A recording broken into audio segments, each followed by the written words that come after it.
Friends, start करेंगे आज अपना एक नया लेक्चर सीरीज। इस लेक्चर सीरीज का नाम है हीट ट्रांसफर।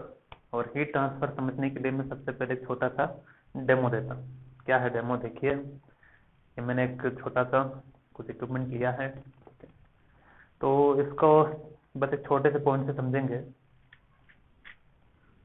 ये मैच बॉक्स लिया, इसे जलाया और यहाँ से मैंने हीट करना स्टार्ट किया। सपोज यहाँ से हीट करना स्टार्ट किया। हीट करेंगे, मान लो इस तरह मैं हीटिंग प्रोसेस करते जा रहा हूँ। इस तरह से मैं हीट देते ही जा रहा हूँ। कुछ समय बाद क्या होगा, ये हीट हो जाएगा, ये गर्म हो जाएगा। लेकिन थोड़ी देर बाद आपको पता चलेगा, अगर कंटिन्यूसली हीट मिलती ही जा रही है तो ये वाला पोर्शन थोड़ा गर्म होगा और ये भी थोड़ा सा गर्म होने लगेगा। ठीक है, तो ऐसा क्यों होता है, वही चीज आज हम इसके बारे में डिस्कस करेंगे। ठीक है, तो ये तो था मुद्दा कि ये मुद्दा आज हमें पढ़ना है। ठीक है, तो स्टार्ट करते हैं थोड़ा सा रिकॉल करवा करके पुरानी चीजों को, उसके बाद चैप्टर में अंदर डिटेल में चलेंगे। ठीक है, चलिए, तो सबसे पहले हम बात करते हैं थर्मल एनर्जी की।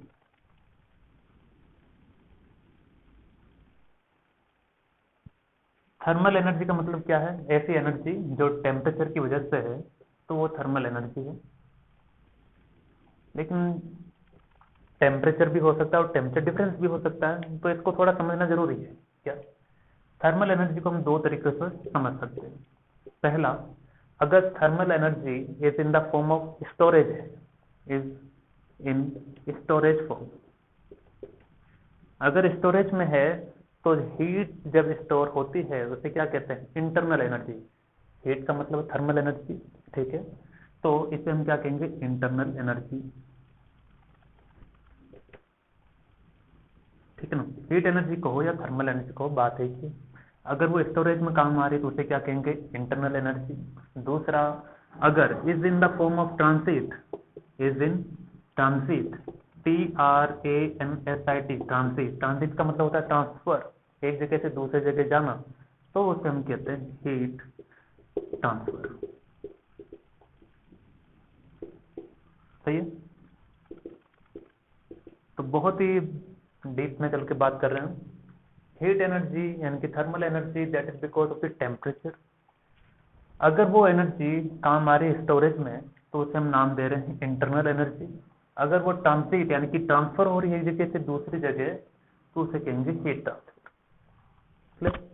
चलिए, ये था हीट ट्रांसफर। और हीट ट्रांसफर को हमें एक नए लेक्चर सीरीज में पढ़ रहे हैं, जो कि थर्मल प्रॉपर्टीज का नेक्स्ट लेक्चर सीरीज। ठीक है, चलिए, अब इसके बाद हीट ट्रांसफर को हम थोड़ा सा इंट्रोडक्शन देते हैं। हीट ट्रांसफर को थोड़ा सा इंट्रोडक्शन देंगे कि हीट ट्रांसफर क्या है। तो हीट ट्रांसफर कुछ ऐसा है कि जब भी हाई टेम्परेचर एक जगह है, दूसरी जगह लो टेम्परेचर है। ठीक है, मान लो ये 100 है और ये बिना के है 80 है, एग्जाम्पल के तौर पर। so there will be a heat transfer from higher temperature to lower temperature। सही है, और हीट ट्रांसफर हमेशा ही high temperature to low temperature ही होता है। ये कड़वा सच है जो आपको याद रखना है कि हीट हमेशा हाई टेम्परेचर से लो टेम्परेचर की तरफ हीट ट्रेवल करता है। और हीट ट्रांसफर के लिए जरूरी है टेम्परेचर डिफरेंस। सही ना? चलिए, अब हीट ट्रांसफर हुआ, बहुत बढ़िया। लेकिन जो हीट ट्रांसफर है वो तीन तरीकों से कर सकते हैं। इसके तीन तरीके, हीट को ट्रांसफर करने के तीन तरीके।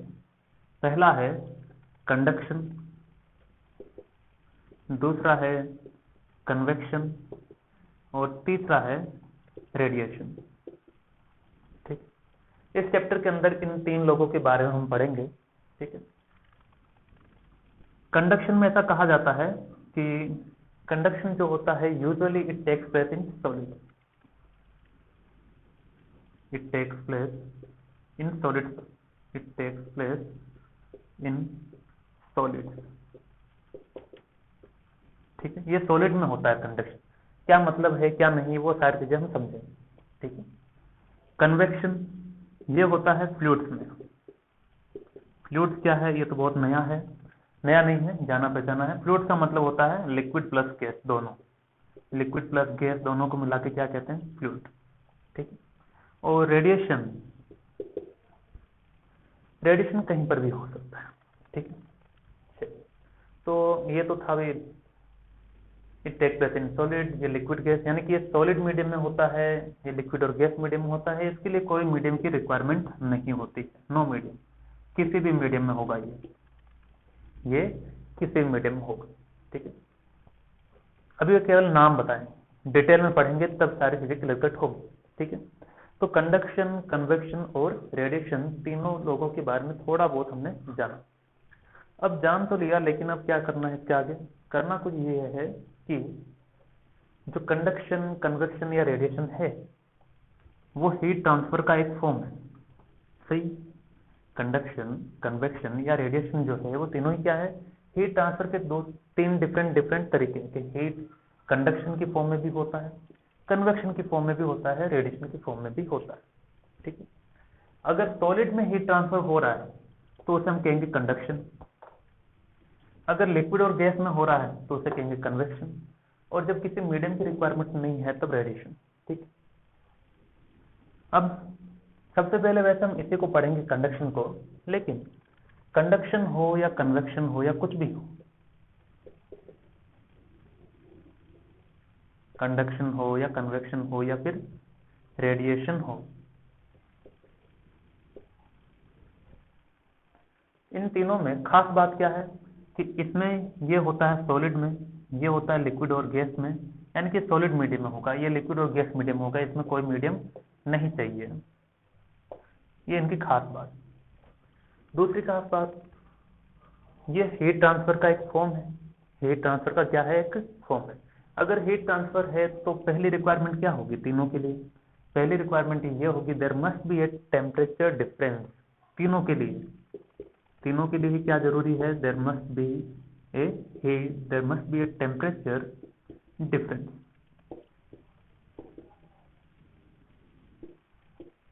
तो ये था एक बहुत ही स्टार्टिंग का छोटा सा package.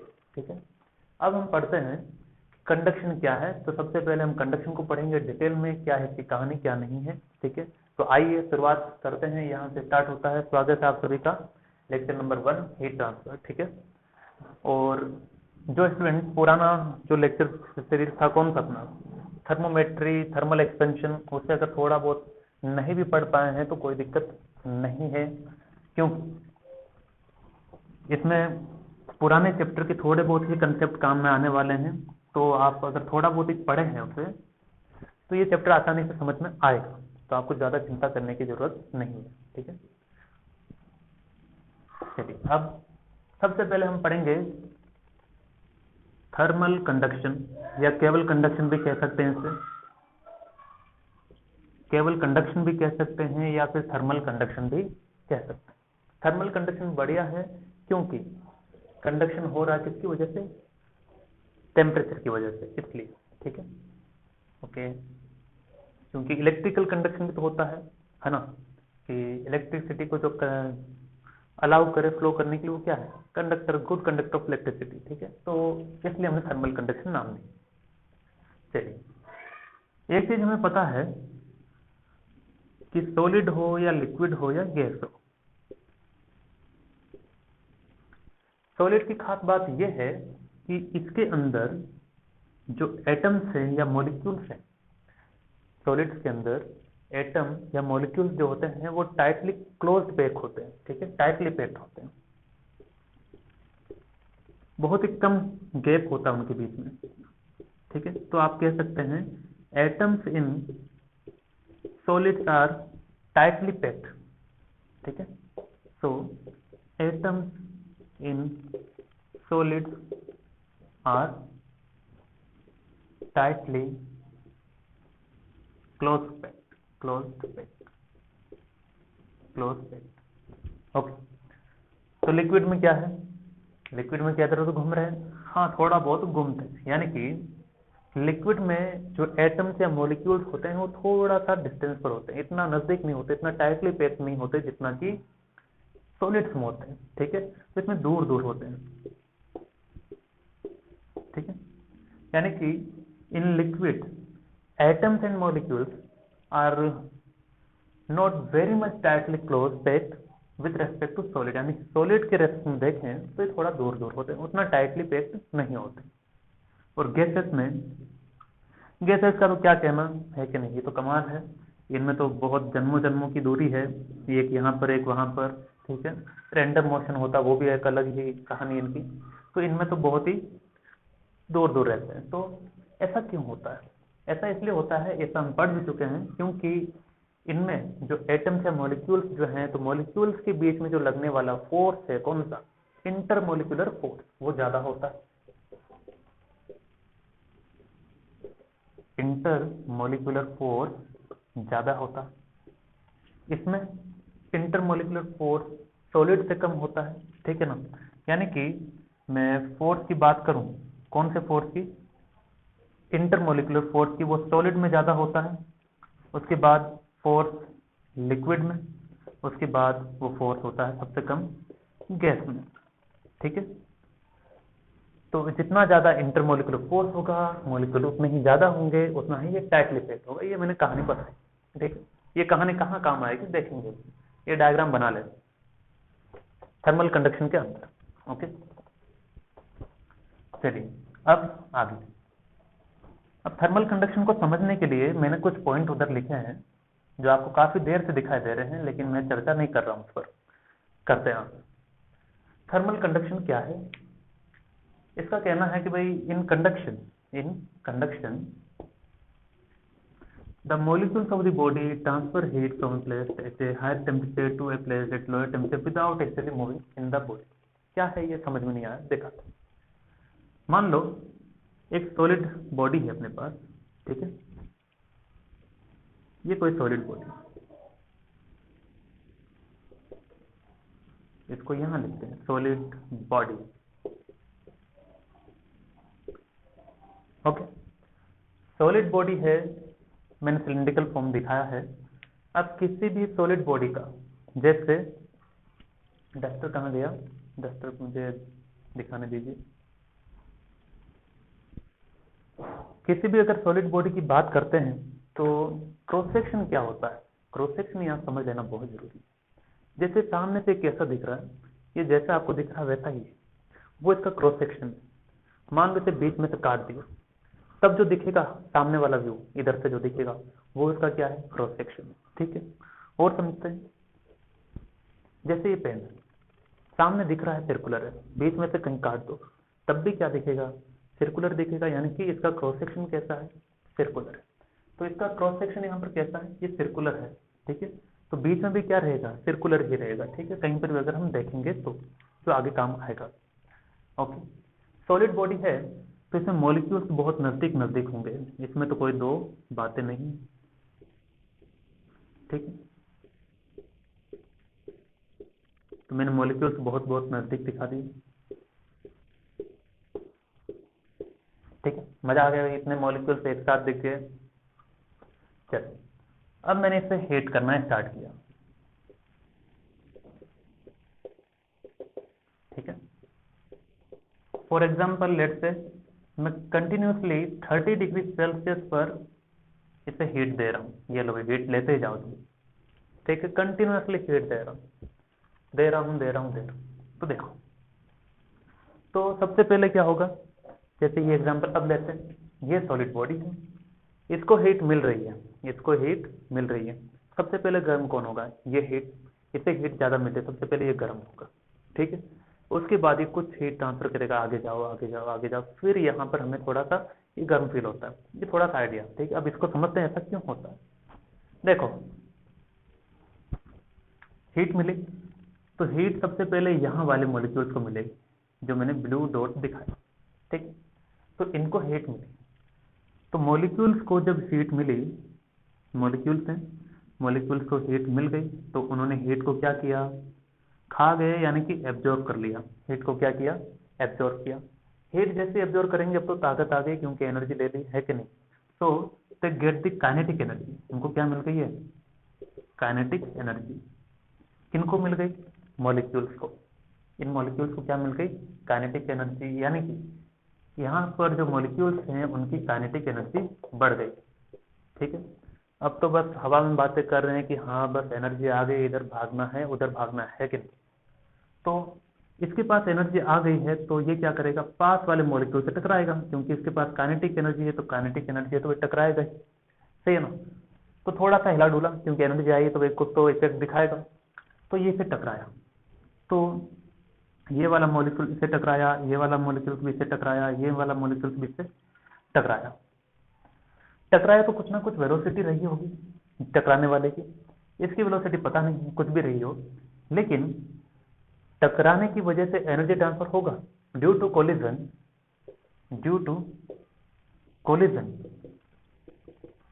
with neighboring molecules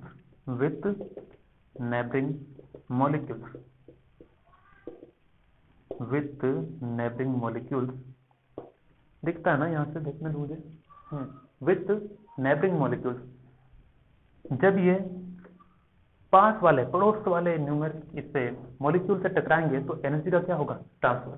so due to collision with neighbouring molecules energy get transferred. ठीक है, energy get transferred from one molecule to another. Transfer का आगे लिखना, it get energy get transferred from one molecule to another. ठीक है, तो energy transfer हो गई एक मॉलिक्यूल से दूसरी जगह, सही ना। सिंपल सा लॉजिक है, जब भी दो बॉडी टकराती है तो एनर्जी ट्रांसफर होता है, तो इसके पास कुछ एनर्जी आई, सही है, इसके पास कुछ एनर्जी आई, ये बोला कि अब तो मेरे पास भी आ गई, अब मैं भी राजा, है कि नहीं। जिसके पास एनर्जी वो राजा बन जाता है। तो अब इसके पास एनर्जी है, मतलब काइनेटिक एनर्जी है, तो ये भी इससे टकराएगा, ये भी इससे टकराएगा, सही है। अब क्या होगा, इसको भी टकराने से एनर्जी मिली, इस तरह से इसको भी मिलेगी, इसको भी मिलेगी, इसको भी मिलेगी, इसको भी मिलेगी, इसको भी मिलेगी। तो जहां जहां जहां काइनेटिक एनर्जी मिली वहां पर कौन सी एनर्जी गई है, काइनेटिक एनर्जी। और काइनेटिक एनर्जी किसकी वजह से थी, हीट की वजह से। यानी कि जहां जहां ये एनर्जी ट्रांसमिट हुई है वहां वहां पर टेम्परेचर बढ़ गया है, सही है, वहां वहां पर टेम्परेचर बढ़ गया है। यानी कि सबसे पहले हीट यहीं पर मिलेगी, ये सबसे पहले हॉट था। चलिए ये इतना लिख लीजिए कि भाई एनर्जी ट्रांसफर हो गई, सारी बातें हो गई, ठीक है। बढ़े, चलो, तो ये भी हमने क्लियर कट कर दिया। फिर से बताएंगे, in conduction the molecules of the body, in conduction the molecules of the body transfer heat from one place at a high temperature to a place at a lower temperature without actually in the moving body. ठीक है, तो ये diagram बनाइए, मैं कुछ कुछ point फिर से क्लियर करता हूँ, बहुत ही मजेदार है ये।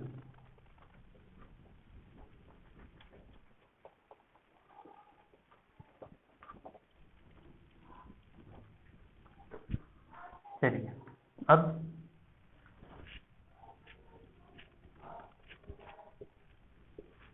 हमें पता है कोई भी मेटेलिक रोड है, तो कोई भी मेटेलिक रोड है, अगर मैं इस पे हीट कर रहा हूँ सबसे पहले टेम्परेचर किसका बढ़ेगा, इसका, सही है ना।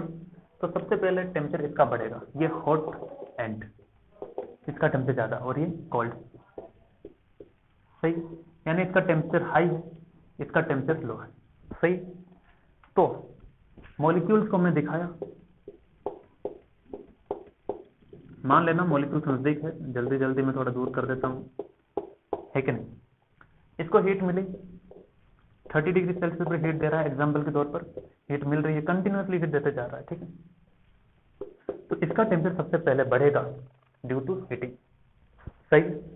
चलो, अब हमें पता है कि हीट हमेशा ट्रांसफर होती है हाई टेम्परेचर से लो टेम्परेचर होती है, लेकिन हो कैसे रही थी, हो ऐसे रही थी कि सबसे पहले ये मॉलिक्यूल टकराएगा इस पे, फिर इसको एनर्जी मिली, कौन सी, काइनेटिक एनर्जी। सबको कौन सी मिली है, काइनेटिक एनर्जी। चलो, ये इसे टकराया, ये इसे टकराया, फिर से एनर्जी मिली, ये इससे टकराया। तो यानी कि due to collision of the molecules energy get transferred from the one end to the other end which leads to the conduction. ठीक है, यही हमें क्या देता है, कंडक्शन, ठीक है ना। कंडक्शन का मतलब क्या है, जो जाने दे, मुझे रास्ता दे जाने के लिए। कंडक्शन का मतलब क्या है, जो मुझे जाने के लिए रास्ता दे, वो क्या है, कंडक्शन है। वो अच्छा कंडक्टर है, सही ना।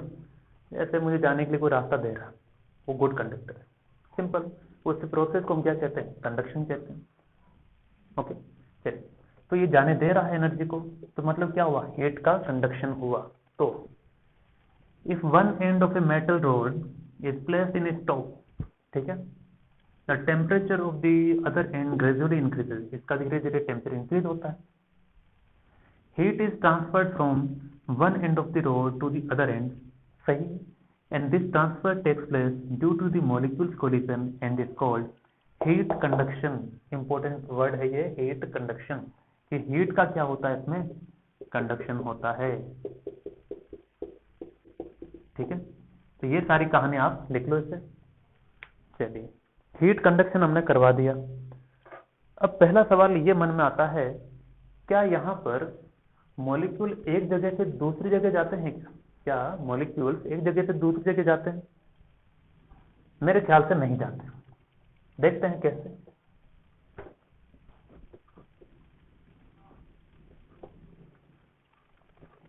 आप कहेंगे सर मॉलिक्यूल इधर से इधर फैला, मतलब जा तो रहा है ना, जा रहा है, ऐसे तो लग रहा है कि जाएगा, ऐसे तो लग रहा है जाएगा। तो मैं ऐसा क्यों कह रहा हूं नहीं जाएगा? देखो,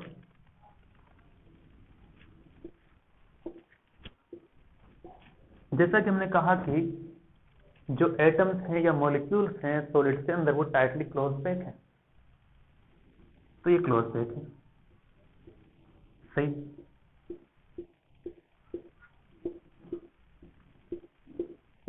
सही, यानी कि इसके बीच में थोड़ा सा ही स्पेस है, थोड़ा सा ही स्पेस है, इतने में ही टकराएगा और थोड़ा वापस आ जाएगा, इतने में ही टकराएगा, थोड़ा वापस आ जाएगा, इतने में टकराएगा, थोड़ा सा वापस आएगा, यानी कि थोड़ा आगे गया, टकरा के वापस आ गया अपनी जगह। ये लो सेकंड से, ठीक है, फिर ये थोड़ा सा टकराया आगे, वापस अपनी जगह, ये थोड़ा सा टकराया वापस, यानी कि एनर्जी आई, टकराया, वापस अपनी जगह आ गए। भाई चुपचाप बैठ जाओ, है कि नहीं, इसमें कुछ भलाई है।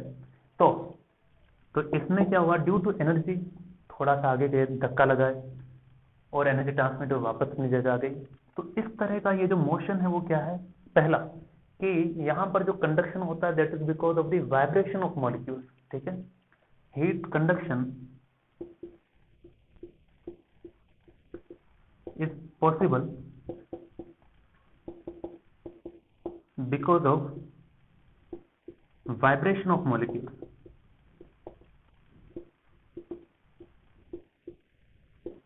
वो अपनी जगह क्या करते हैं, वाइब्रेट, थोड़ा सा इधर, थोड़ा सा इधर, थोड़ा सा इधर, इसी को क्या कहते हैं, वाइब्रेशन। अगर यहां से यहां चला जाता तब तो वो मोशन हो जाता। वाइब्रेशन का मतलब क्या है, एक जगह से थोड़ा सा इधर गया, थोड़ा इधर आ गया, थोड़ा सा इधर गया, थोड़ा वापस, मतलब अपनी जो मेन जगह है वो कभी नहीं छोड़ेगा ये, अपनी जो मेन जगह है वो कभी नहीं छोड़ेगा। कौन, मॉलिक्यूल। तो इसलिए हम क्या लिखेंगे कि average position of the molecules doesn't change.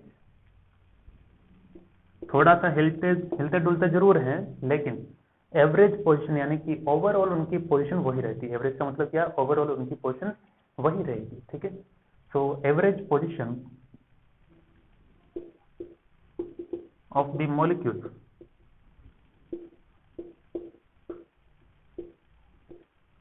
Doesn't change. ठीक,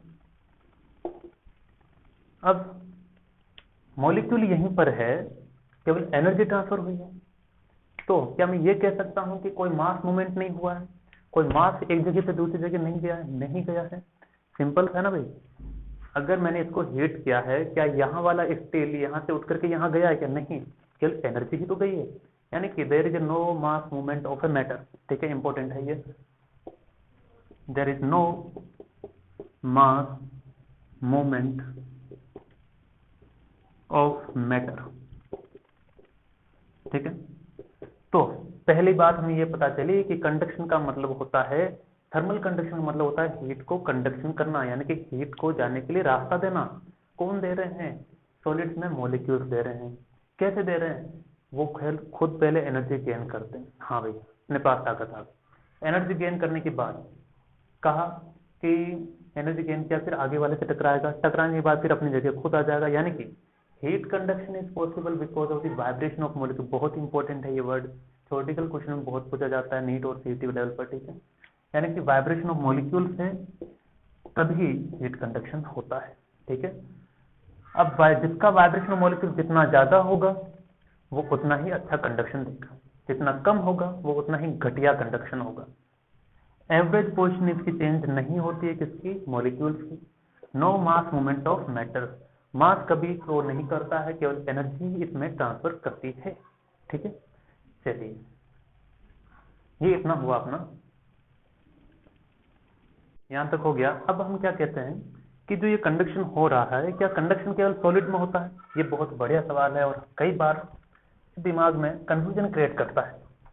स्टेट बोर्ड के हिसाब से हो या एनसीईआरटी के हिसाब से हो या किसी के भी हिसाब से हो, ये सवाल बहुत कंफ्यूज करता है लोगों को। क्या सवाल है? That conduction is possible in solids only और it is possible in liquid और गैस आल्सो। क्या ये तीनों में पॉसिबल है या किसी एक में? ठीक है, तो पहला कंडक्शन जो होता है, conduction it is possible in all three states of a matter, यानी कि ये सॉलिड में भी पॉसिबल है, लिक्विड में भी पॉसिबल है और गैस में भी पॉसिबल है। ठीक है, ये सॉलिड में भी होता है, लिक्विड में भी होता है, गैस में भी होता है। ठीक है, तो conduction is possible in all three states of matter.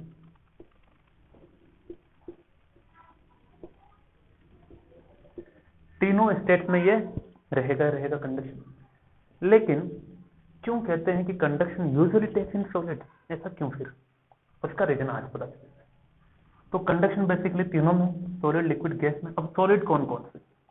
Solid या तो मेटेलिक हो सकता है या फिर नॉन मेटेलिक हो सकता है।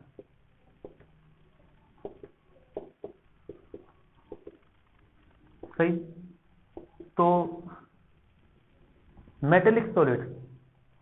मेटेलिक सॉलिड्स जो होते हैं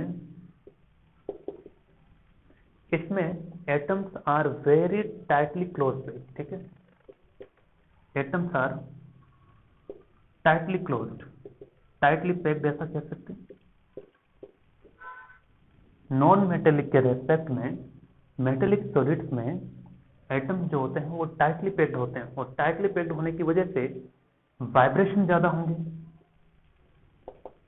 ये ऐसा है ना, एटम्स बहुत नजदीक है, ये से टकराए, वाइब्रेशन होता रहेगा। जितना ज्यादा वाइब्रेशन होगा, क्योंकि जितनी कम जगह है उतना ही तो वाइब्रेशन अच्छा होगा।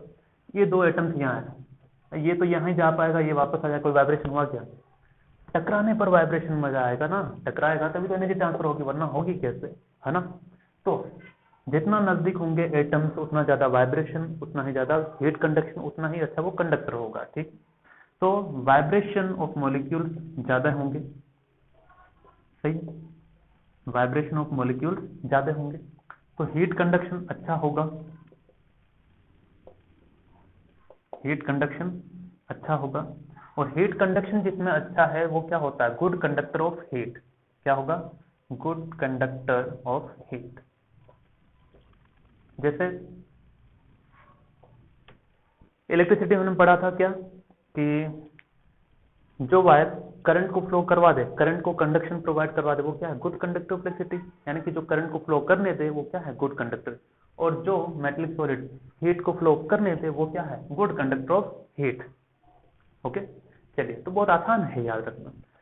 नॉन मेटेलिक में जैसे एग्जांपल लेते हैं इसका, कार्बन हो गया, सिलिकॉन हो गया। तो स्टूडेंट्स इसमें क्या है, इसमें ये उतना टाइटली पैक नहीं होते, या फिर होते भी हैं, मान लिया होता भी है। ठीक है, लेकिन खास बात क्या है कि मेटेलिक सॉलिड्स में फ्री इलेक्ट्रॉन्स होते हैं। हाँ या ना? मेटेलिक सॉलिड्स में फ्री इलेक्ट्रॉन्स होते हैं। Free electrons are there in metallic solid. उससे क्या हुआ कि फ्री इलेक्ट्रॉन है, जैसे ये फ्री बैठा है, ये क्या है? तो फ्री है, जा हीट को लेकर के जा यहां से वहां। यानी कि free electron carry the heat from one place to another, यानी कि वो हीट कंडक्शन में कंट्रीब्यूशन देता अपना। समझे? यानी कि फ्री इलेक्ट्रॉन है जहां हीट कंडक्शन अच्छा है वहां। ठीक है, तो इसीलिए भी मेटेलिक सॉलिड ज्यादा अच्छे कंडक्टर होते हैं। With respect to non metallic. ठीक है, तो नॉन मेटेलिक सॉलिड उतने अच्छे कंडक्टर नहीं है, metallic solids are good conductor. ये तो ये सॉलिड की बात। लिक्विड में देखते हैं। लिक्विड में जैसे हम बात करते हैं ब्रोमीन की, ब्रोमीन, ठीक है, जिसका सिंबल है Br। अब लिक्विड में क्या है स्टूडेंट्स के मॉलिक्यूल थोड़े दूर दूर हैं, वाइब्रेशन उतना अच्छा नहीं होता, ये यहाँ से ये गया, यहाँ से आ गया, मतलब बहुत ही लूज वाइब्रेशन, मतलब बहुत घटिया लेवल का वाइब्रेशन इनमें हो पाता है, क्योंकि टकराने की जो प्रोबेबिलिटी है बहुत कम हो जाती है, टकराने की जो कंडीशंस है वो कम हो जाती है, क्यों पास में नहीं है ना, कम टकराएगा, कम एनर्जी ट्रांसफर होगी। तो ये क्या है, poor conductor of heat. Liquid क्या है, पुअर कंडक्टर ऑफ हीट, गरीब है ये, पुअर कंडक्टर है। ठीक है, गैस के बारे में क्या कहते हैं, गैस के बारे में ऐसा कहना है कि गैस में तो अलग ही दुनिया चलती है कि इसमें मॉलिक्यूल्स बहुत दूर दूर हैं, एक यहाँ है एक वहाँ है, ये लो ये ऐसे है ना। तो मॉलिक्यूल्स अगर इतने दूर हैं, ये पूरा एक सिस्टम ही बनाया मैंने, ठीक है, कोई सब्सटेंस मैटर दिखाया गैस का। चलिए, तो गैसेस मीडियम में वाइब्रेशन की तो कोई बात ही नहीं कर सकते, क्योंकि इतने इतने दूर रहते हैं, तो वाइब्रेशन के कारण कोई एनर्जी ट्रांसफर नहीं होगा। वाइब्रेशन करेंगे लेकिन उसके कारण कोई एनर्जी ट्रांसफर नहीं होगा, तो हीट कंडक्शन नहीं होगा। ठीक है, so again it's a poor conductor of heat, poor conductor of heat. तो कंक्लूजन क्या निकला, कंक्लूजन ये निकला कि हाँ ये बात सच है कि कंडक्शन जो है सॉलिड लिक्विड गैस तीनों में होता है, लेकिन लिक्विड एंड गैस दोनों ही क्या है, they are the poor conductor of heat, बहुत पुअर कंडक्टर्स हैं, इसलिए उनको हम नेग्लिजिबल कर देते हैं। इसीलिए हम कहते हैं कि conduction usually takes place only in solid. ठीक है, अब सॉलिड में भी कौन सा, मेटेलिक सॉलिड जो है वो गुड कंडक्टर है। क्यों, क्योंकि उसमें फ्री इलेक्ट्रॉन है, एटम्स टाइटली क्लोज्ड है, वाइब्रेशन ऑफ मॉलिक्यूल से अच्छा हीट ट्रांसफर होगा, यानी कि हीट कंडक्शन अच्छा होगा, यानी कि वो गुड कंडक्टर ऑफ हीट है। ठीक है, चलिए अब हम आगे बढ़ते हैं और आगे बढ़ा जाए धीरे धीरे। क्या, अब धीरे धीरे बात यह होगी कि जो कंडक्शन है क्या इसमें टाइम ज्यादा लगता है क्या। जैसे आप एक चम्मच लीजिए, स्पून लीजिए, स्पून चम्मच जो होगा खाते पीते जिससे आप, ठीक है ना, मैंने अभी दिखाया था बड़ा सा चम्मच वो, तो उस चम्मच को आप अगर गर्म करते हैं स्टोव पे रख के, कैसे भी इंडक्शन स्टोव पर किसी भी तरीके से, तो आप पाएंगे कुछ टाइम रहता है ना। चम्मच को गर्म होने में भी लगभग 20 से 30 सेकंड लग जाते हैं, इसको यहाँ से यहाँ तक गर्म होने में 1 मिनट लग जाएगा। यानी कि अगर बहुत हार्ड सब्सटेंस है, बड़ा मटेरियल है, उसको यहाँ गर्म किया, यहाँ से यहाँ तक हीट पहुँचने में आधा घंटा 1 घंटा भी लग सकता है। यानी कि it's a slow process, conduction is a slow process, conduction is a slow process. क्या इसमें मीडियम की रिक्वायरमेंट होगी हमेशा ही, सॉलिड की रिक्वायरमेंट हमेशा होगी, वरना कंडक्शन नहीं होगा, क्योंकि सॉलिड है तो ही एटम क्लोज है, क्लोज है तो वाइब्रेशन होगा, वाइब्रेशन होने की वजह से अच्छे से एनर्जी ट्रांसफर होगी। So medium is necessary.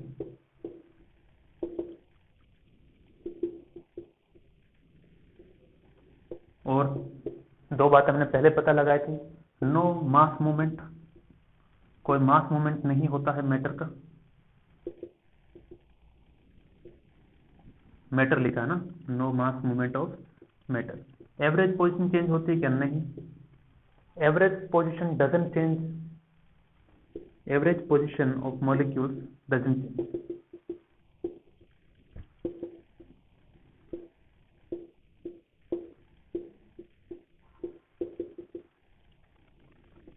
ठीक है, और भी जो भी बताए थे। ठीक है, तो ये हुआ बहुत ही एक सिंपल सा इंट्रोडक्शन टू कंडक्शन। अब हम इसके आगे का टॉपिक पढ़ते हैं। अगला अपना टॉपिक है आज क्या, वेरिएबल एंड स्टेडी स्टेट।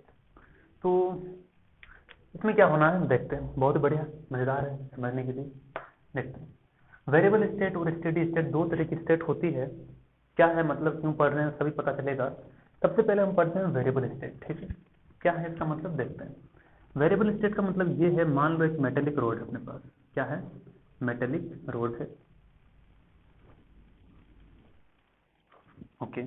तो ये था एक मेटेलिक रोड,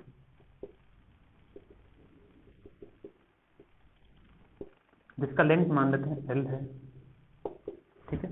तो मेटेलिक रोड है, बिना कहे, है ना, लिख लेना, इसे मिटा दे रहा हूँ, जगह चाहिए होगी मुझे। चलो, अब मैंने इसे हीट करना स्टार्ट किया, यहाँ पर स्टोव लगाया, इसे हीट मिल रही है, हीट मिल रही है, हीट मिल रही है, हीट मिल रही है, ठीक है। किसी T डिग्री सेल्सियस हीट देना स्टार्ट किया। सबसे पहले गर्म कौन होगा? ये, यानी कि ये होगा हॉट एंड, और इसको तभी हीट मिलने से रही, ये होगा कोल्ड, कुछ देर बाद मिलेगी, ठीक। तो देखो ये क्या होता है, क्रॉस सेक्शन, ठीक है। तो ऐसे क्रॉस सेक्शन में दिखा दे रहा हूं बहुत सारे सर्कुलर, ठीक।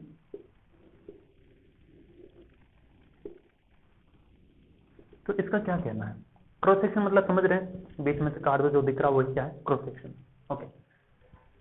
अब in this state, variable state में, temperature of every part of the rod increases. इसने कहा कि जैसे हीट मिली, सबसे पहले इसका टेम्परेचर चेंज हुआ, उसके बाद इसका चेंज होगा, उसके बाद इसका, उसके बाद इसका, यानी कि सबका टेम्परेचर चेंज होता है, उसी को हमने कहा वेरिएबल स्टेट, ठीक। अब गहराई में चलते हैं।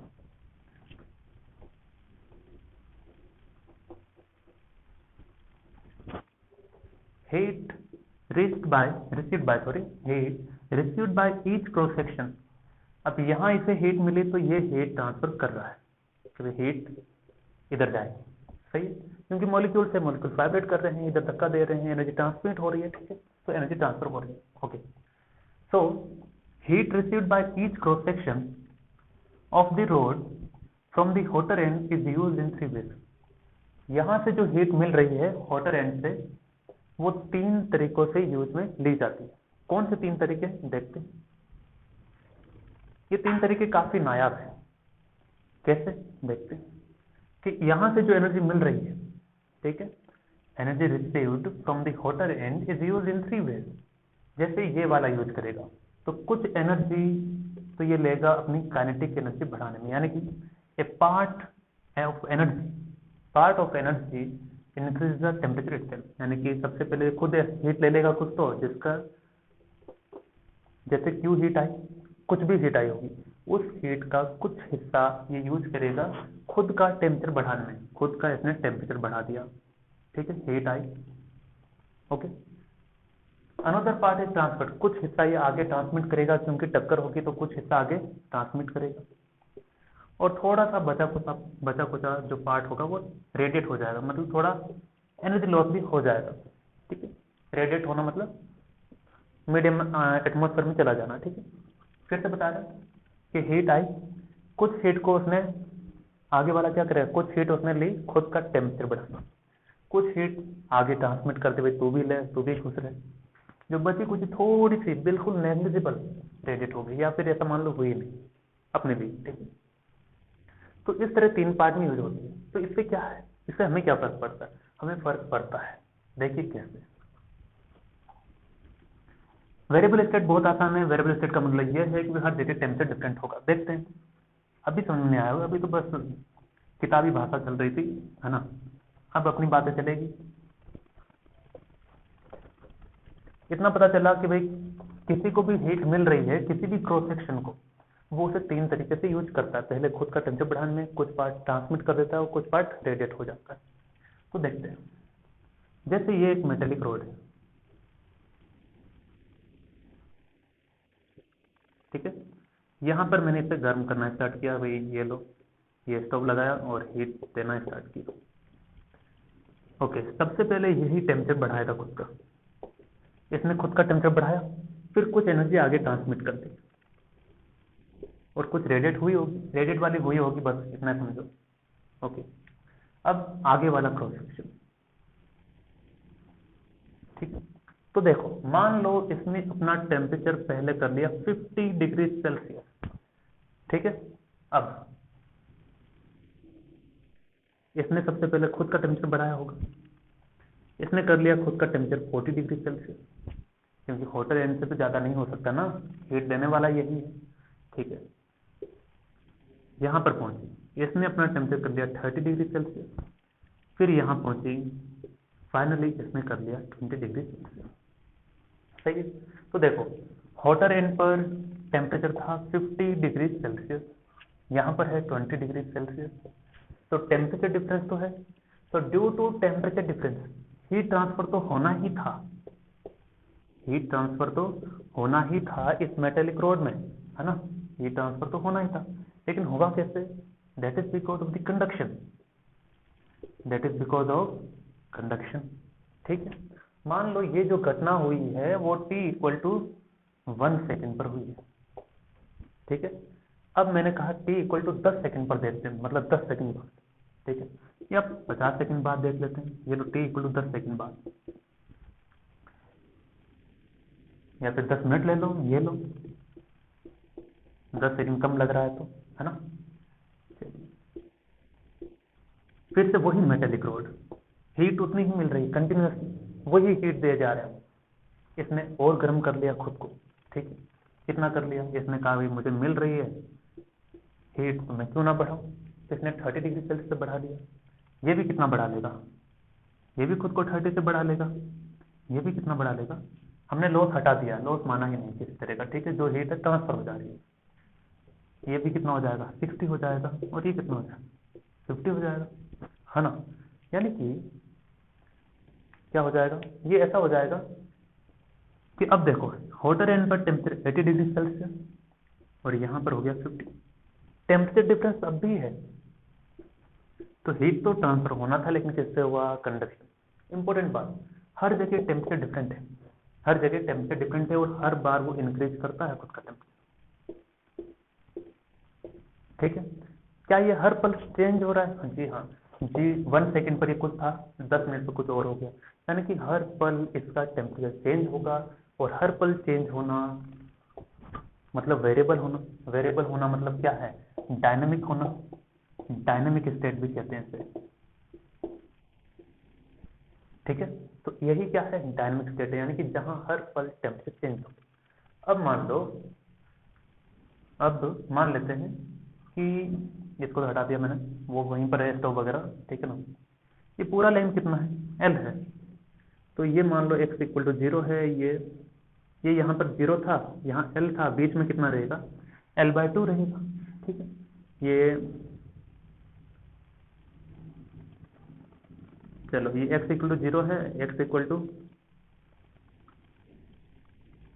ये L/2 है, ये L/4 कह देते हैं, ये L/2 कह देते हैं, और ये x इक्वल टू L है। ठीक है, पोजीशन दिखा है। ठीक है,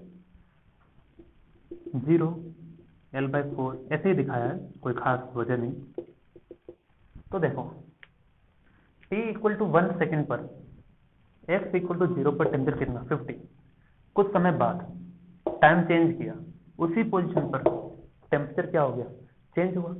चलो, यानी कि टेम्परेचर जो है is changing with time, is changing with time. सही ना, टाइम के साथ चेंज हो रहा है, टाइम यानी कि टी। ओके, अब साथ ही साथ यहां पर 50 है क्या? यहां पर भी 50 है? नहीं, यहाँ तो 40 है, यहाँ कितना? 30 है, यहाँ कितना? 20। यानी कि टेम्परेचर टाइम चेंज करने पर भी चेंज हो रहा है, साथ ही साथ पोजीशन चेंज करने पर भी चेंज हो रहा है। यानी कि temperature is changing with position x।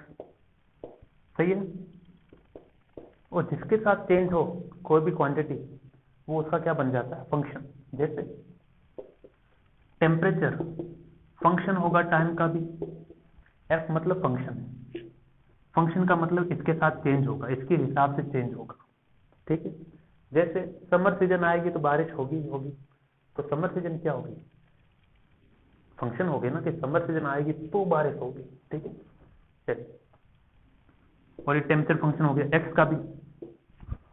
तो दोनों को एक साथ क्या कह सकते हैं? दोनों को एक साथ ऐसा कह सकते हैं कि टेम्परेचर जो है दोनों का फंक्शन है।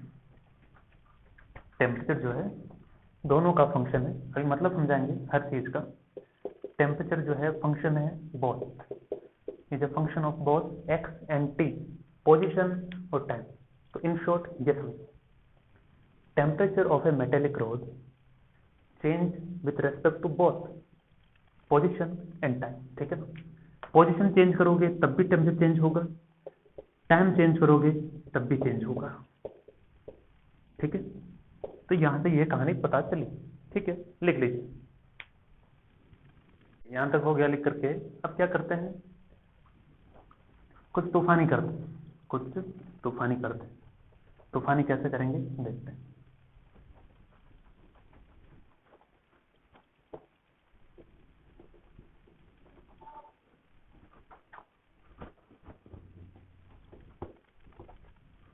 तो तूफानी किया जाए, ये लेंथ अभी भी एल है, ये लेंथ एल ही है। चलो अब देखो इसका ग्राफ बनाते हैं।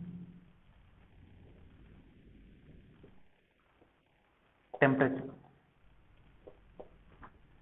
हॉट एंड से कोल्ड एंड की तरफ जाएंगे, यानी कि डिस्टेंस फ्रॉम हॉट एंड यहां से स्टार्ट हुए तो टेम्परेचर पहले क्या था 50 था, 50 से 40 हुआ, 40 से 30 हुआ, 30 से 20 हुआ, यानी कि टेम्परेचर क्या हो रहा है, डिक्रीज हो रहा है। यानी कि हॉटर एंड से अगर आगे आगे जाएंगे तो टेम्परेचर डिक्रीज होगा, सही ना। So temperature decreases as if we take distance from hotter and.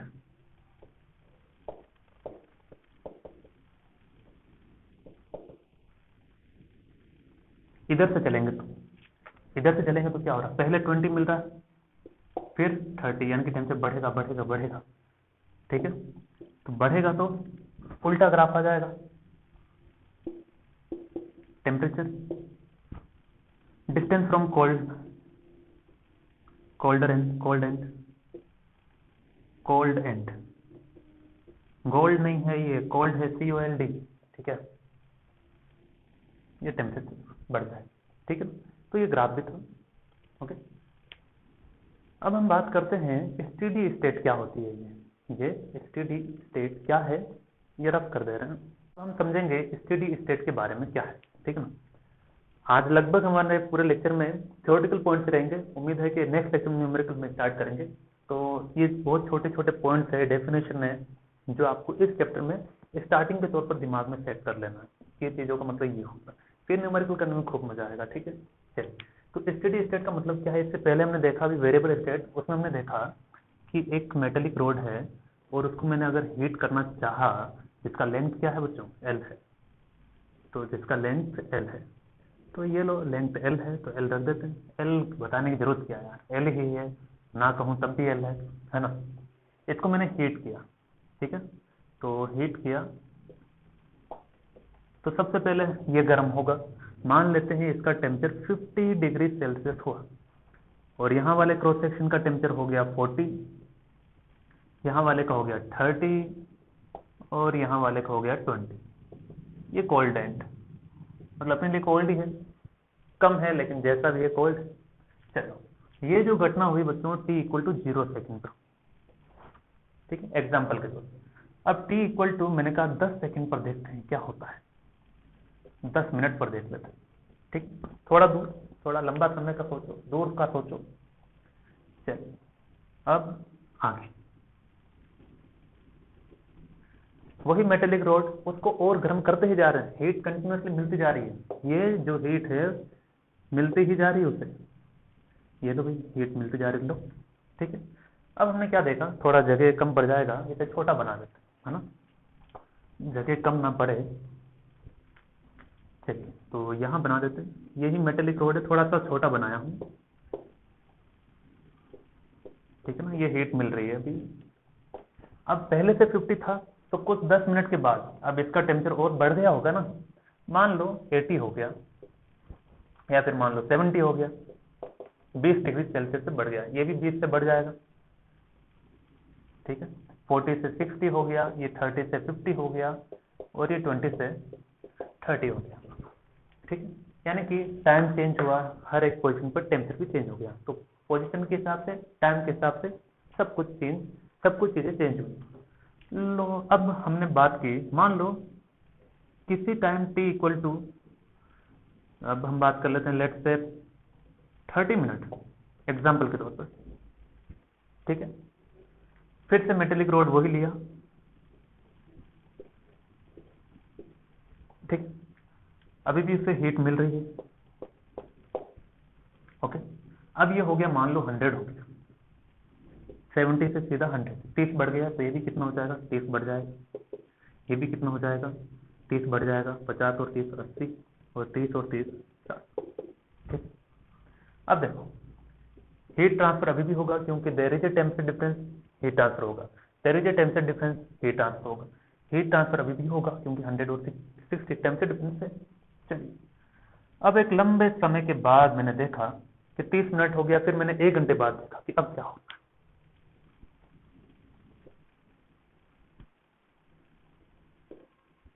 अब आएगा ना मजा यहाँ पर, क्या कि हमने देखा कि अब हीट करने से उसे फर्क नहीं पड़ रहा, ये अभी भी 100 है, ये वाला क्रॉस सेक्शन अभी भी 90 है, ये 80 है, ये भी 90 रहा, ये 80 ही रहा,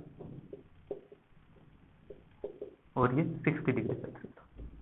ठीक है, मतलब क्या, मतलब ये कि अगर टाइम के साथ कंटिन्यूअसली हीट देने पर क्रॉस सेक्शन का, अगर ईच क्रॉस सेक्शन का, फिर से रिपीट करते हैं, देखिए मजा नहीं आएगा, टाइम के साथ हीट देने पर कंटिन्यूअसली अगर हर एक क्रॉस सेक्शन का टेम्परेचर चेंज हो तो उसे कहते हैं वेरिएबल स्टेट।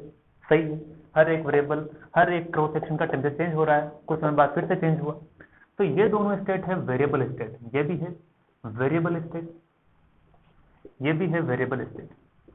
लेकिन आफ्टर सम टाइम क्या हुआ कि एक समय ऐसा आया जब इसका टेम्परेचर हुआ 100, इसका 90, 80, 60, उसके बाद में आप चाहे कितनी भी हीट देते जाओ, ये 100 ही रहा, ये 90 ही रहा, 80 ही रहा, 60 रहा। ठीक है, यानी कि एक समय ऐसा आएगा जब आप हीट देते जाओ तो स्टार्टिंग में चीजें चेंज होगी, लेकिन एक समय ऐसा आएगा जब उसके बाद कोई चेंज नजर नहीं आएगा, और जब कोई चेंज नजर नहीं आए, यानी कि 30 आधे घंटे बाद देखा तब भी 100 था, 1 घंटे बाद देखा तब भी 100 ही था, तो टाइम के साथ चेंज हुआ क्या? नहीं, टाइम के साथ चेंज नहीं होगा, लेकिन पोजीशन पर डिफरेंट है। So in steady state, temperature of a body varies with position. Position के साथ चेंज होता है, यहाँ 100 है, यहाँ 90 है, यहाँ 80, यहाँ 60 है, यहाँ 100 है, यहाँ 90, यहाँ 80, यहाँ 60, पोजीशन के साथ चेंज होगा, but doesn't change with time, but not with time, time के साथ चेंज नहीं होगा। 30 मिनट पर भी इतना ही था, 1 घंटे के बाद भी इतना है, 2 घंटे के बाद भी उतना ही रहेगा, तो उसे क्या कहेंगे? Steady state. ठीक है, बात समझ में आई? तो वेरिएबल स्टेट में टाइम के साथ टेम्परेचर, यानी कि बताते हैं, वेरिएबल स्टेट में टेम्परेचर जो है वो पोजीशन और टाइम दोनों के साथ चेंज होता है। स्टेडी स्टेट में केवल पोजीशन के साथ चेंज होता है, टाइम के अकॉर्डिंग सेम ही रहता है। इस टाइम पर भी यहाँ 100 था, इस टाइम पर भी यहाँ 100 है, इस टाइम पर भी यहाँ 90 था, यहाँ पर भी 90 है, तो टाइम के साथ चेंज नहीं हो तो उसे क्या कहते हैं? Steady state. बहुत इंपॉर्टेंट स्टूडेंट है स्टेडी स्टेट वाला कंसेप्ट। ठीक है, चलिए, तो ये हुई स्टेडी स्टेट की बात, दिमाग में फिट कर लेना है। तो ये इतना इंपॉर्टेंट क्यों है सर? ये इंपॉर्टेंट है क्योंकि चिल्ला करके बता रहा हूं मैं, है ना? तो चिल्ला करके बताने से इंपॉर्टेंट नहीं हुआ, ये वाकई इंपॉर्टेंस रखता है थ्रू आउट द चैप्टर। सही ना? थ्रू आउट द चैप्टर एक ही एजम्पशन हम मान के चलते हैं, स्टेडी स्टेट। क्यों? देखिए, अब देखो वेरिएबल स्टेट में क्या हो रहा था कि हर जगह चीजें चेंज हो रही है, हर जगह चीजें क्या होती है? चेंज होती है, पोजीशन के हिसाब से भी, टाइम के हिसाब से भी। तो इस चैप्टर में या फिर अपने सिलेबस के अकॉर्डिंग हम जो एनालिसिस करेंगे वो स्टेडी स्टेट के बेस पर एनालिसिस करेंगे। So most of the analysis is based on steady state. अब थोड़ा मैथमेटिकल रूप देखते हैं, मजा आएगा उसमें। हमने कहा था इन जनरल, अभी मैं किसी स्टेट की बात नहीं कर रहा हूं, in general temperature is a function of position and time T. सही है? तो ये जो टेम्परेचर टी है वो फंक्शन है एक्स और टी का। सही ना? तो टेम्परेचर जो है वो चेंज होगा एक्स के साथ। सही है ना? होगा। तो इस चेंज को मैं कैसे दिखाऊंगा? So change in temperature with x is denoted by dt by dx। अभी रुको, ठीक है। चेंज इन टेम्परेचर, ये आधा सच है, ये आधा सच है, with time is equal to dt by dt, सही है। लेकिन लेकिन लेकिन टेम्परेचर तो दोनों का फंक्शन है ना, x का भी और t का भी। यहां पर भी टेम्परेचर तो दोनों का फंक्शन है ना, x का भी और t का भी। और आप डिफरेंशिएट कर रहे हैं केवल यहाँ पर x के रेस्पेक्ट में, यहाँ केवल आप डिफरेंशिएट कर रहे हैं t के रेस्पेक्ट में। तो इन शॉर्ट अभी केवल दिमाग में रखो, बाद में पता चलेगी जब डिफरेंशिएशन पढ़ लोगे कि कोई ऐसा फंक्शन है जो दो लोगों पर डिपेंड करे, लेकिन डिफरेंशिएशन किसी एक के रेस्पेक्ट में हो रहा है। कोई ऐसा फंक्शन जो t है, दो लोगों पर डिपेंड कर रहा है, लेकिन किसी एक के रेस्पेक्ट में डिफरेंशिएशन हो, यानी कि चेंज हो, तो उसे पार्शियल डिफरेंशिएशन के रूप में दिखाते हैं। ऐसा दिखाएंगे डेल्टा टी, ठीक है। तो del T upon del X, इसे पढ़ेंगे डेल, और इसको नाम देते हैं पार्शियल डिफरेंशिएशन, ठीक है ना, पार्शियल आधा डिफरेंशिएशन। तो अभी केवल याद रखना है, ज्यादा चिंता नहीं कर, ठीक है। तो पार्शियल डिफरेंशिएशन है ये। इससे क्या फर्क पड़ा, इससे ये फर्क पड़ा, देखो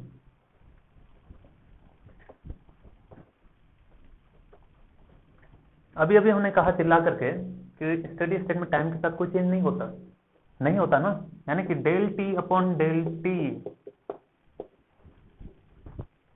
जीरो होगा, क्योंकि कोई चेंज होगा ही नहीं ना, टाइम के साथ चेंज होता ही नहीं है। तो रेट ऑफ चेंज क्या होगा, जीरो होगा ना, रेट ऑफ चेंज क्या होगा, जीरो होगा, ठीक है।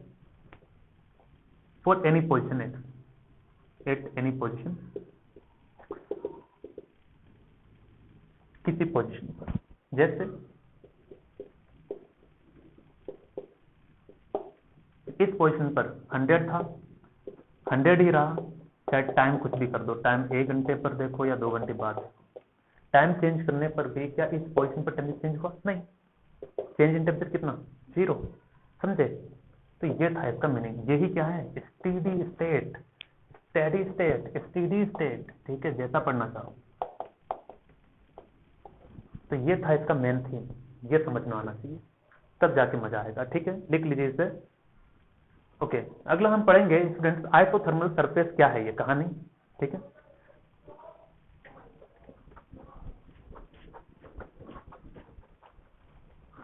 तो आइसोथर्मल सरफेस क्या कहता है,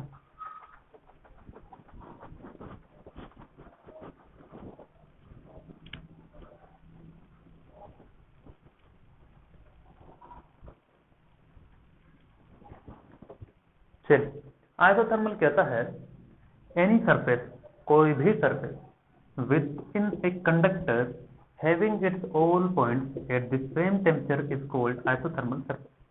बहुत आसान है, समझते हैं। जैसे पहले हम बात करते हैं रेक्टेंगुलर रोड या सिलेंड्रिकल रोड, ठीक है। तो ये रेक्टेंगुलर ऐसा दिखा देते हैं, है ना, रेक्टेंगुलर ऐसा दिखा दिया,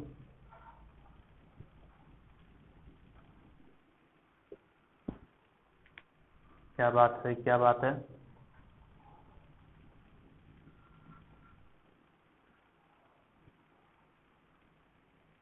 ये रेक्टेंगुलर रोड, ठीक है। इसी तरह से सिलेंड्रिकल रोड,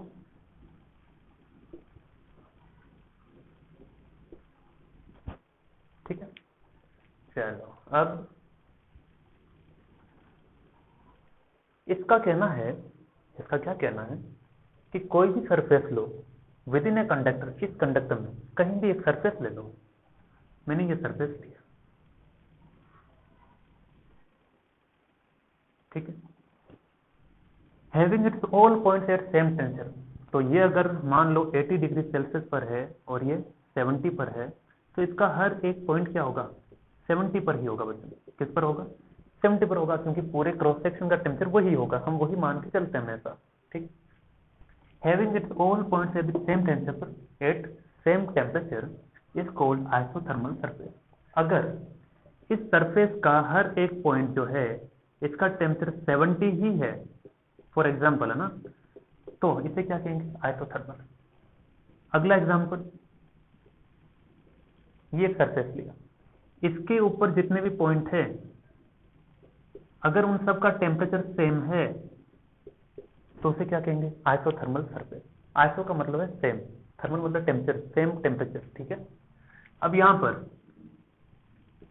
इसका अगर टेम्परेचर 20 है तो इसके ऊपर हर एक पॉइंट का टेम्परेचर क्या होना चाहिए, 20 ही होना चाहिए, तो उसे क्या कहेंगे, आइसोथर्मल सरफेस। तो ये क्या होगी अपनी आइसोथर्मल, ओहो, आइसोथर्मल सरफेस होगी। चलिए, तो ये हो गई आइसोथर्मल सरफेस। ओके, तो ये इसका डेफिनेशन भी हो गया। अब अभी कहानी बाकी है, अभी कहाँ, अभी दिल्ली दूर है बच्चों।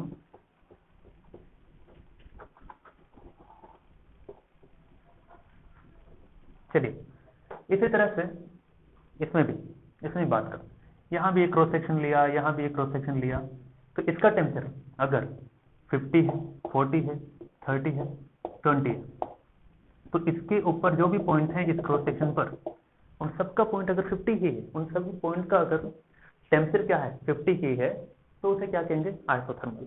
इसका 40 है, 30, तो सभी पॉइंट का टेम्परेचर सेम होना चाहिए, कुल मिला के बात ये, ठीक है।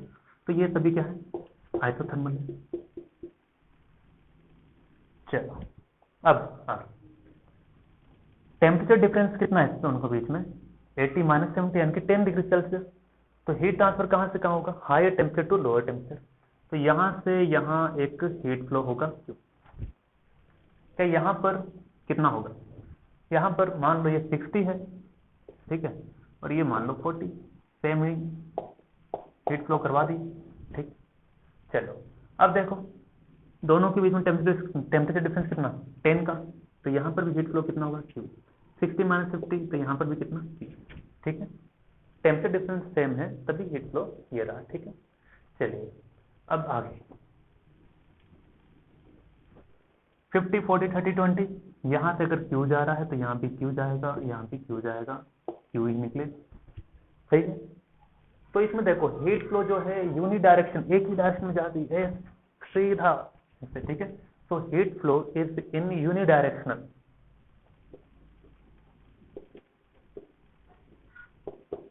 इज इन यूनिडायरेक्शनल, यूनिडायरेक्शन मतलब एक ही डायरेक्शन है, वन डायमेंशनल।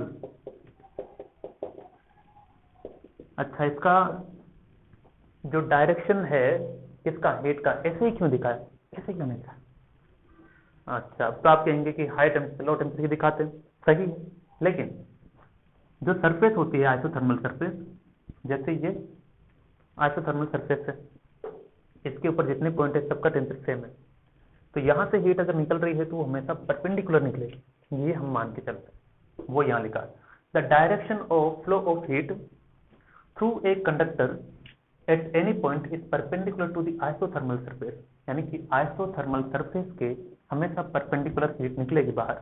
जैसे एग्जांपल के लिए ये एक आइसोथर्मल सरफेस है, ठीक है, आइसोथर्मल सरफेस है, यहां से हीट निकलनी है तो ऐसे इसके परपेंडिकुलर, ठीक है ना, ये ऐसा, ये परपेंडिकुलर, ठीक है ना, ये परपेंडिकुलर है ऐसा। चलिए, तो ये होगी बात किसकी, रेक्टेंगुलर और सिलेंड्रिकल रोड की। चलिए, अगला हम पढ़ते हैं, इसमें सिलेंड्रिकल हो या फिर कुछ और हो तो क्या होगा, यहां तक हो गया। अगला हम, ये तो हुआ रेक्टेंगुलर, कुछ और भी तो हो सकता है, क्यों नहीं हो सकता है। तो इसी में नंबर 2 लगाएंगे, आइसोथर्मल सरफेस के अंदर ही सब हेडिंग, पहला रेक्टेंगुलर रोड था, अब रेक्टेंगुलर रोड नहीं होकर के अगर स्फेरिकल, पॉइंट सोर्स हो, ठीक है, if source of heat is point source, मतलब छोटा सा एक पॉइंट सोर्स है, जैसे ये एस स्टैंड फॉर सोर्स, ठीक है, इससे हीट निकल रही है, ठीक है। तो हीट अगर निकल रही है तो चारों ओर जाएगी, सही है ना, हमें आइसोथर्मल सरफेस दिखानी है, तो इसके चारों ओर r डिस्टेंस पर, यहां से एक r डिस्टेंस पर मैंने एक पॉइंट लिया, यहाँ से r डिस्टेंस पर एक पॉइंट लिया, यहाँ से भी, यहाँ से भी, यहाँ से भी, यहाँ से भी इक्वल डिस्टेंस पर लिया सारे पॉइंट, ठीक है। इनको मैंने मिला दिया, बस मिला दिया, कोई दिक्कत नहीं। अब क्या ये आइसोथर्मल सरफेस है? देखते हैं। देखो, ये जितनी हीट इधर देगा उतनी हीट यहाँ देगा, उतनी हीट यहाँ देगा, उतनी ही हीट यहाँ देगा। क्यों? क्योंकि सभी पॉइंट सेम डिस्टेंस पर लिए मैंने, सबको सेम हीट मिलेगी, तो सबका टेम्परेचर क्या होगा स्टूडेंट? सेम होगा। सबको सेम हीट मिली ना, तो सेम हीट मिली है, तो ये क्या हो गया? Isothermal surface. यानी कि इमेजिनरी भी हम बना सकते हैं, ठीक है, आइसोथर्मल सरफेस। अब इसी तरह से अब अगर कोई पूछे कि बताओ यहाँ पर हीट फ्लो का डायरेक्शन, हीट फ्लो का डायरेक्शन आइसोथर्मल सरफेस के हमेशा परपेंडिकुलर होता है, सही है। तो परपेंडिकुलर होता है तो परपेंडिकुलर ही बनाएंगे, एग्जैक्टली परपेंडिकुलर। इसके परपेंडिकुलर ऐसा, ये परपेंडिकुलर, ये परपेंडिकुलर, ये परपेंडिकुलर, ये भी परपेंडिकुलर। क्या इन्हीं चार जगहों पे होंगे परपेंडिकुलर? नहीं, किसी भी जगह। ये लो, ये भी परपेंडिकुलर, ये भी परपेंडिकुलर, कहीं पर भी बनाओ एंगल 90 डिग्री दिखाओ। ये क्या है? Heat flow. क्यों? हीट ऐसे निकलेगी, समझे? ये था, ये कोरोना वायरस का डायग्राम बन गया, ऐसा लग रहा है ना, लेकिन वैसा नहीं। चलिए अगला, इफ सोर्स इज सिलिंड्रिकल।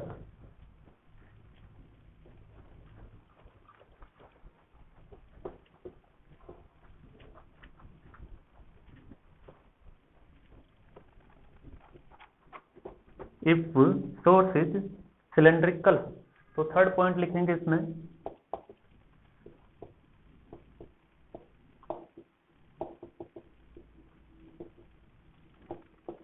तो ऐसा मान लेते हैं सिलेंड्रिकल मतलब सिलेंडर जैसा मानना पड़ेगा। अब क्या है?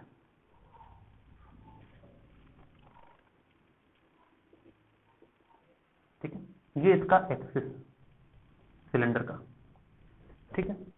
अब इसमें से हीट निकल रही है, ये सोर्स है, सिलेंड्रिकल सोर्स है किसका? हीट का, तो हीट सोर्स। अब ये हीट यहां से भी निकलेगी, यहां से भी निकलेगी, यहां से भी, यहां से भी, यहां से भी, यहां से भी।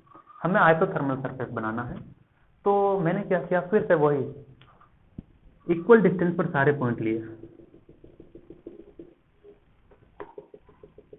और एक सिलेंडर खुद से बनाया। अब वहां क्या था? पॉइंट सोर्स था, इसलिए मैंने स्फेरिकल बनाया। पॉइंट सोर्स में हमेशा ही स्फेरिकल बनेगा, ठीक है ना, बिना सोचे समझे, हर जगह। वेव मोशन में भी आप पढ़ेंगे।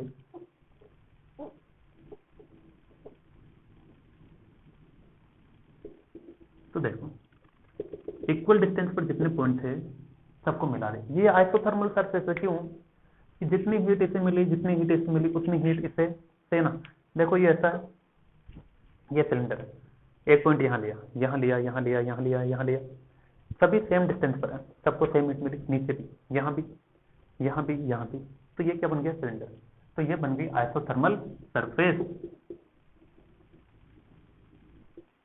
और इसका हीट फ्लो का डायरेक्शन एग्जैक्टली परपेंडिकुलर फ्रेंड, ठीक है। तो ऐसा दिखाना, कहीं पर भी किसी पॉइंट पर हीट फ्लो का डायरेक्शन हमेशा आइसोथर्मल सरफेस के परपेंडिकुलर रहेगा, ठीक है। इसे बना लीजिए। एक अंतिम पॉइंट पढ़ेंगे हम आज, टेम्परेचर ग्रेडियंट। आज के अंतिम पड़ाव पर हम पहुंच गए हैं, टेम्परेचर ग्रेडियंट।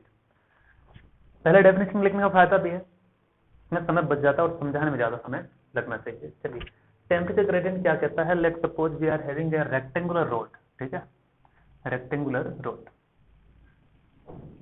तो ये है रेक्टेंगुलर रोड, ओके। अच्छा, पूरा ब्लैक से बनाते हैं,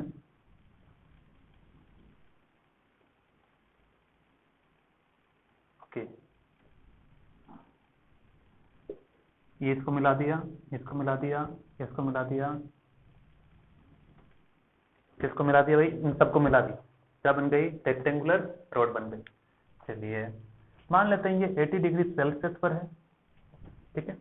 बीच में एक आइसोथर्मल सरफेस लिया मैंने, ये 60 डिग्री सेल्सियस पर है। एक और ले लेते हैं, बैठे बैठे क्या करें, लेते हैं एक आइसोथर्मल सरफेस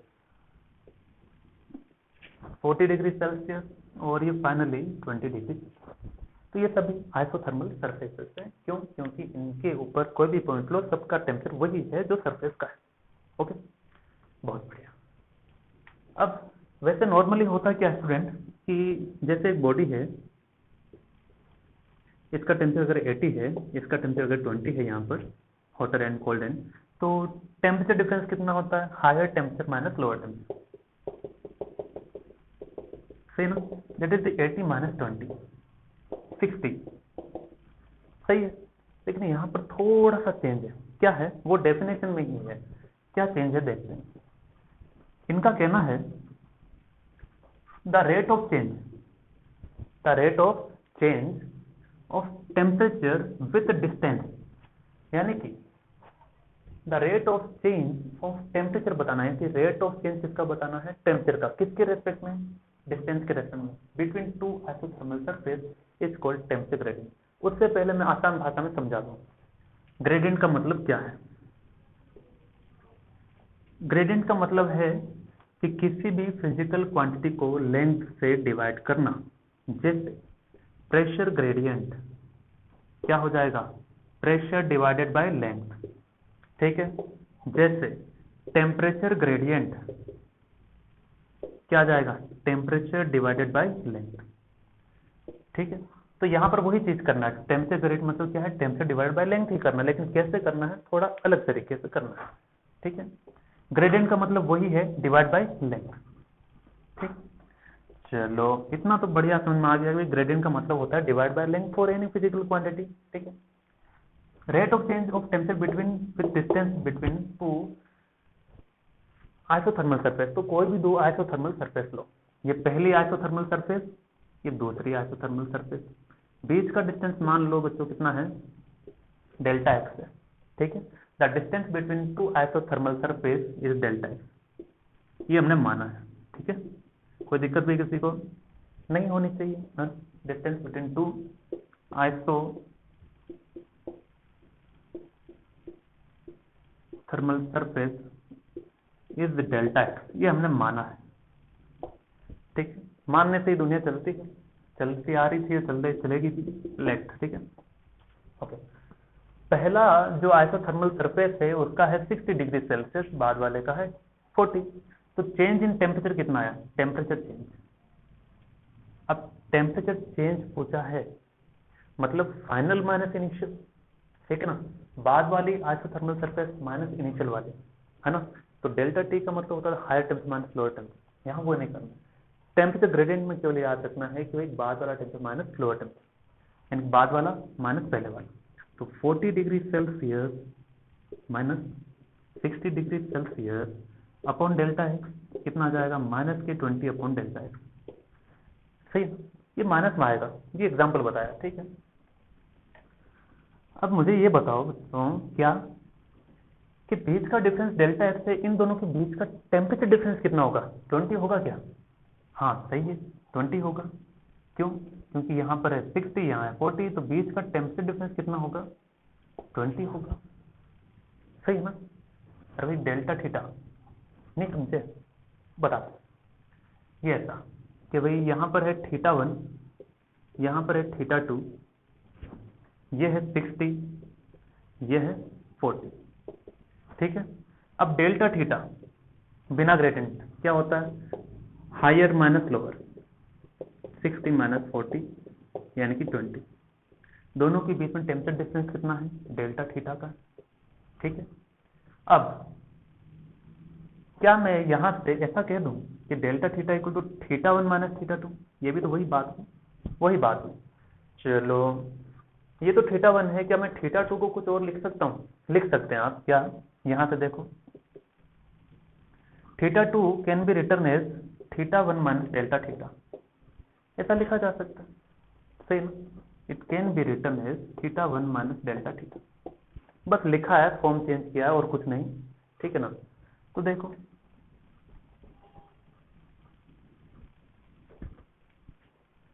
क्या आ जाएगा?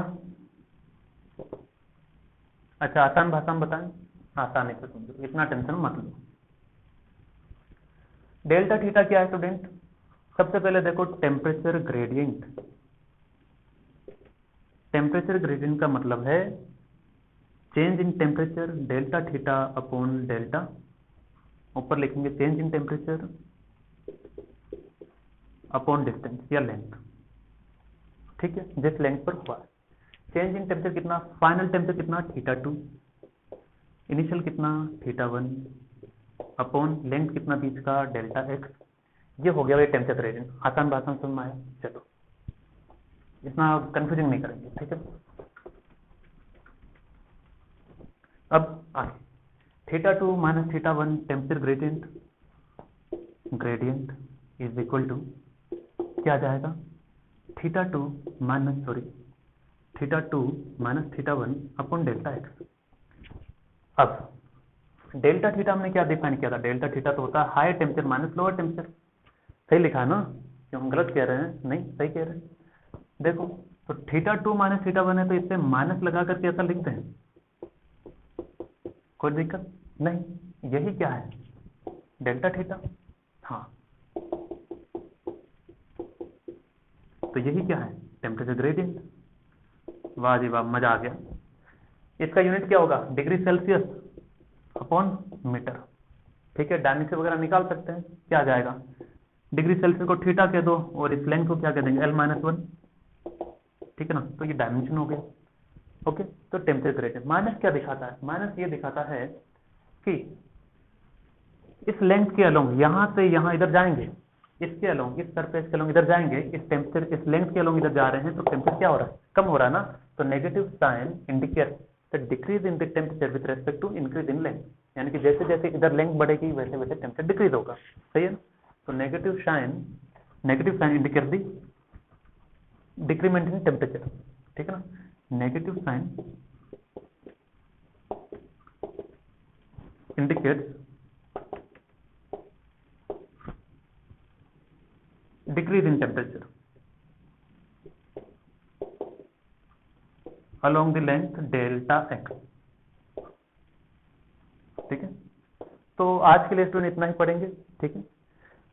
अगले लेक्चर में बढ़िया सा एक कंसेप्ट होगा और उसके खूब सारे न्यूमेरिकल, ठीक है। तो तब तक के लिए इसको कंप्लीट कर लीजिए। थ्योरेटिकल पोर्शन जो कुछ इंट्रोडक्शन लेवल का था वो कंप्लीट हम कर चुके हैं।